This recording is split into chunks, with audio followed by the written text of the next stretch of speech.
Uzun müddətdir ki, oxumağı düşündüyüm və bu yaxınlarda bitirdiyim maraqlı bir kitabı sizinlə bölüşmək istəyirəm. Kitab Amerikalı Hüseyn adlı Admiral William McCraven tərəfindən yazılan "Yatağını düzəlt, yatağını topla, yatağını yığışdır" da demək olar kitabıdır. Bu kitabın çox maraqlı bir hekayəsi, maraqlı bir fəlsəfəsi var, yanaşması var. Kitab müəllifin Texas Universitetinin məzunları önündəki çıxış əsasında yazılıb. Həmin çıxış da bu kitabda öz yerini alıb. Kitabda müəllif 10 mesaj verir gənclərə, insanlara, həyata yeni atılan insanlara.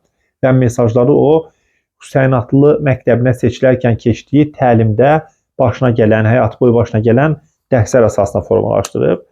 Onların hamısını sonda bir-bir sadalayacağım, amma bir neçə maraqlı məqamı sizlə bölüşmək istəyirəm.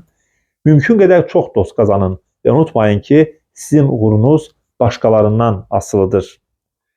Daha sonra məsəl üçün, bütün taleyinizi, harada böyüməyinizin, valideynlərinizin kim olmasının və hansı məktəbə getməyinizin həll etdiyini düşünmək asandır. Heç nə həqiqəti gizlədə bilməz. Adi insanlarla nailiyyət qazanmış insanlar arasındakı fərq, həyatın ədalətsizliyinə qarşı necə münasibət göstərməkləri və necə cavab verməkləridir. Helen Keller, Nelson Mandela, Stephen Hawking, Malala Yousafzai və Malcolm Martin, yəni onların da həyatı yaxşı olmadığı mənasında deyir. Öz limitinizi aşmayana kimi, yeri gəldiyində kəndirlə aşağı enməyənə kimi, böyük işlərə cürət etməyənə kimi həyatınızda nəyə qadir olduğunuzu bilməyəcəksiniz. Daha sonra, ümid bütün kainatda ən böyük qüvvədir. Texas Universitetindəki 2014-cü ildəki çıxışıdır. Həm YouTube'da bu çıxışı tapıb dinləyə bilərsiniz. Həmçinin kitabda da sonda bu çıxış yer alıb.